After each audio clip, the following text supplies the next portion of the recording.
السلام علیکم میرے پیارے دوستو، آج کی اس ویڈیو میں آپ کو خوش آمدید کہتے ہیں۔ میرے دوستو، اکثر اوقات ہمارے گھروں میں لڑائی جھگڑے عام ہو جاتے ہیں اور کچھ ایسی علامات ہوتی ہیں جس کی وجہ سے بہت سی پریشانیوں کا ہمیں سامنا کرنا پڑتا ہے، جیسے کہ عموماً چہرے، کمر اور رانوں میں سرخ نیلے دانوں کا نکلنا، بکثرت پیشاب کی حاجت ہوتی ہے، بہت زیادہ پسینہ ماتھے اور کمر پر محسوس ہوتا ہے، دل کی دھڑکن کا کم زیادہ ہونا یعنی دل ڈوبتا رہتا ہے، موت کا خوف ہر وقت لاحق ہوتا ہے اور چہرے کا رنگ زردی مائل ہو جاتا ہے۔ تلاوت قرآن مجید کی تلاوت کرتے ہوئے اور نماز کے دوران بہت عجیب و غریب خیالات بھی آتے رہتے ہیں۔ خواتین و حضرات، جسم پر چونٹیاں چلتی ہیں اور آنکھیں کھچ سی جاتی ہیں، جسم کا درجہ حرارت بہت زیادہ گرم رہتا ہے، بچوں کو ماں کا دودھ نہ پلانا، آنکھوں میں چمک سا رہنا، جوڑوں میں درد محسوس کرنا۔ تو میرے دوستو، جب یہ ساری علامات ہو رہی ہوتی ہیں تو آپ کسی ڈاکٹر کے پاس رجوع کرتے ہیں اور ڈاکٹر آپ کو بالکل ٹھیک قرار دے دیتا ہے۔ میرے پیارے دوستو، یہ تمام چیزیں نظر بد کی وجہ سے سامنے آتی ہیں، جو ایک تلخ حقیقت ہے۔ خواتین و حضرات، کیونکہ بعض اوقات ہمارے گھروں میں منفی چیزیں ہونے کی وجہ سے یہ ساری علامات ظاہر ہو جاتی ہیں۔ ہمارے گھروں میں آنے والے لوگ جو ہوتے ہیں، بے شک وہ رشتہ دار ہوں یا کوئی دوستوں یا مہمان کی صورت میں ہو، میرے دوستو، یہ منفی توانائی گھر میں لے کر ساتھ داخل ہوتا ہے۔ اس کی وجہ سے گھر میں بے سکونی، بے چینی اور پریشانی آنے لگتی ہے۔ اگر میرے دوستو آپ یہ جاننا چاہتے ہیں کہ آپ کے گھر پہ یہ منفی توانائیاں کام کر رہی ہیں یا نہیں، اور اگر کر رہی ہیں تو اس کا ایک خاص عمل آپ کو بتانا چاہتا ہوں، لیکن تفصیلات میں جانے سے قبل آپ سے ایک التماس بھی کرنا چاہوں گا کہ اگر ابھی تک آپ نے ہمارا چینل سبسکرائب نہیں کیا تو اس کو سبسکرائب کر لیجئے، ساتھ ہی بیل آئیکن کو کلک کر لیجئے تاکہ آنے والی وقتاً فوقتاً ویڈیوز جو ہم آپ کے لیے اس چینل کے اوپر لے کے آتے ہیں وہ آپ تک موصول ہوتے رہیں اور آپ ان سے مستفید ہوتے رہیں۔ جی، تو اپنے موضوع پہ دوبارہ آتے ہیں۔ تو خواتین و حضرات، آپ ایک صاف شفاف شیشے کا گلاس لیں، اس میں آپ 1 تہائی تک سمندری نمک ڈالیں، مطلب آپ گلاس کو 50% تک بھر دیں اور آپ اس میں جو باقی کا حصہ بچ جاتا ہے اس میں پانی بھر دیں اور اس کو گھر کے ایسے حصے میں رکھ دیں جہاں آپ کو لگے کہ آپ کے مہمانوں کا آنا جانا رہتا ہے یا لوگ آتے جاتے رہتے ہیں، جہاں پر آپ سمجھتے ہیں کہ منفی توانائیاں ہیں، اور گلاس کو آپ 24 گھنٹے تک اسی جگہ رہنے دیں اور بالکل بھی اس کو نہ ہلائیے گا۔ اور اگر یہ پانی صاف رہتا ہے تو سمجھ لیجئے کہ یہ حصہ جگہ کلیئر ہے، اور اگر آپ کو شک ہے تو دوبارہ یہ عمل دہرا لیں، اور اگر پانی کا رنگ بدل جاتا ہے تو آپ یہ بات واضح طور پر جان لیں کہ نظر بد یہاں موجود ہے۔ تو میرے دوستو، آپ اگر اس حصے کو صاف کرنا چاہتے ہیں تو اللہ تعالیٰ سے التجا کریں، دعا کریں اور عبادت کریں، اور اس کا طریقہ کار جو ہے وہ بھی آج کی اس ویڈیو میں شریعت کی روح سے آپ کو بتائیں گے، اور صحابہ کرام نے جو عمل کیے ہیں وہ بھی آپ کے ساتھ ضرور شیئر کریں گے۔ میرے دوستو، بہت سے لوگوں کو اس بارے میں نہیں پتا اور یہ سب نظر بد کی وجہ سے ہوتا ہے۔ یاد رکھیے، جادو بہت چھوٹی چیز ہے پر نظر بد اس سے زیادہ خطرناک ہے۔ میرے پیارے حضرت محمد صلی اللہ علیہ وسلم نے فرمایا،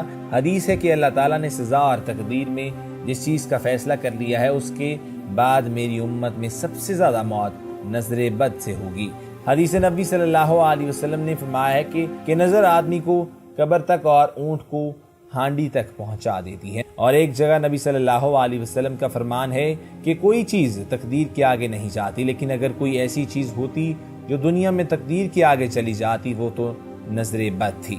نبی اکرم صلی اللہ علیہ وسلم کی حدیث ہے کہ نظر بد برحق ہے اور شیاطین اس کو حاصل کرتے ہیں، اور بنی آدم کے حسد کی وجہ سے یہ ہوتی ہے، اور حدیث کے مفہوم سے یہ پتہ چلتا ہے کہ نظر بد آدمی کو قتل کر دیتی ہے۔ ایک صحابی کا واقعہ آپ کو بتاتا چلوں کہ ایک صحابی تھے سعد بن حنین رضی اللہ عنہ، وہ کرتا ہٹا کے بیٹھے تھے کہ اچانک دوسرے صحابی عامر ابن رضی اللہ عنہ نے ان کو دیکھا اور دیکھ کے کہا کہ اتنا خوبصورت جسم میں نے کسی کنواری لڑکی کا بھی نہیں دیکھا۔ ٹھیک تھوڑی ہی دیر بعد ان کو بخار چڑھ جاتا ہے اور وہ تڑپنے لگ جاتے ہیں۔ صحابہ کرام حضور اکرم صلی اللہ علیہ وسلم کے پاس لے گئے۔ اللہ کے رسول صلی اللہ علیہ وسلم نے پوچھا کہ تمہارے جسم کو دیکھ کر کسی نے کچھ کہا تھا؟ فرمایا ہاں۔ آپ صلی اللہ علیہ وسلم نے کہا کہ ان کو بلا کے لاؤ۔ جب وہ آئے تو اللہ کے رسول صلی اللہ علیہ وسلم نے پہلا جملہ یہ فرمایا، جب تم نے ان کو دیکھا تو تم نے ماشاءاللہ کیوں نہیں کہا؟ اکثر لوگ جو کسی کام میں مہارت رکھتے ہیں یا خوب روح ہوتے ہیں انہیں کسی کی نظر لگ جاتی ہے، اور مشاہدے میں آیا ہے کہ بڑوں کی نسبت بچوں کو جلدی نظر لگ جاتی ہے۔ خواتین و حضرات، نظر بد لگنے کے بعد لوگوں میں اس کے علاج کے متعلق بڑی بدعقیدگی اور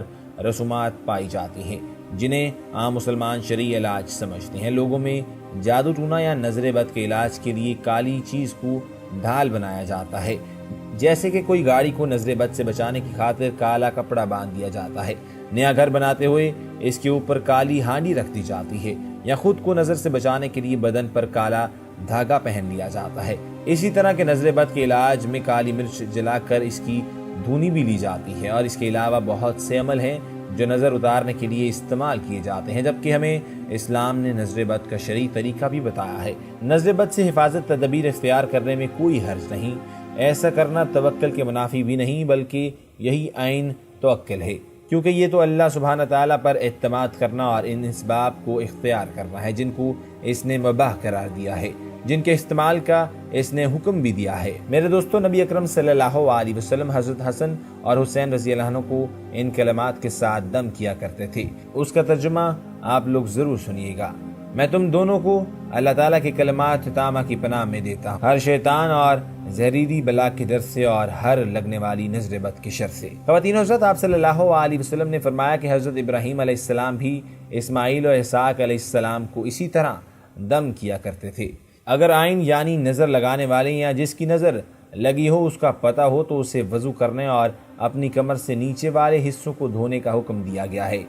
اور جو پانی اس کے جسم کو چھو کر گرے اس پانی کو ایک برتن میں جمع کر کے معین یعنی جسے نظر لگی ہو اس کے سر سے پچھلی طرف سے سارے پانی کو بہایا جائے۔ اللہ تعالیٰ کے حکم سے نظر بد کا اثر ختم ہو جائے گا۔ ہمیں انبیاء کی تاریخ میں ایک واقعہ ملتا ہے جب حضرت یعقوب کے 11 فرزند اپنے بھائی حضرت یوسف سے، جو اس وقت مصر کے حکمران بن چکے تھے، ملاقات کے ارادے سے کنعان سے روانہ ہونے لگے تو حضرت یعقوب نے اپنے 11 فرزندوں کو ہدایت کی کہ تم سب ایک دروازے سے داخل نہ ہونا، کیونکہ تمہاری تعداد سے اندیشہ ہے کہ کہیں نظر نہ لگ جائے۔ رسول اکرم صلی اللہ علیہ وسلم کے وقت عرب میں ایسے لوگ موجود تھے جو نظر لگانے میں شہرت رکھتے تھے، اور ان کی یہ حالت تھی کہ دعویٰ کر کے نظر لگاتے تھے۔ جس چیز کو نقصان پہنچانے کے ارادے سے ان کے دیکھتے دیکھتے ہی وہ چیز تباہ ہو جاتی۔ تبلیغ اسلام کے موقع پر کفار نے ان افراد کی خدمات حاصل کی، مگر اللہ نے اپنے نبی صلی اللہ علیہ وسلم کو ان کے شر سے محفوظ رکھا اور ان بدنیتوں کے تمام حربے ناکام کر دیے۔ ان کی اس شرانگیزی کو قرآن میں اس طرح سے بیان کیا گیا ہے۔ سورۃ القلم کی آیت آپ کے ساتھ شیئر کرتا ہوں، اور ضرور کافر تو ایسے معلوم ہوتے ہیں کہ گویا اپنی بد نظر لگا کر تمہیں گرا دیں گے جب قرآن سنتے ہیں اور کہتے ہیں یہ ضرور عقل سے دور ہے۔ یہ قرآن تو نصیحت ہے سارے جہان کے لیے۔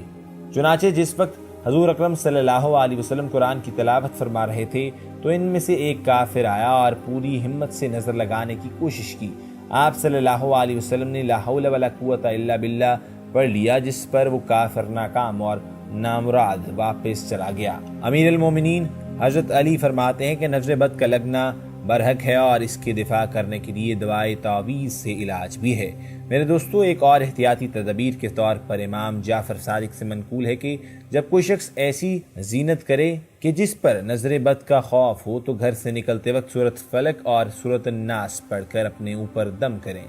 انشاءاللہ اللہ کے فضل و کرم سے آپ کو کوئی بھی چیز کبھی بھی چھو نہیں سکتی۔ نظر بد سے بچنے کے لیے یہ بھی وارد ہوا ہے کہ ہاتھوں کو منہ کے سامنے کر کے سورۃ فاتحہ اور معوذتین پڑھیں، اور پھر ہاتھوں کو سر کے اگلے حصے سے نیچے کی طرف کھینچیں۔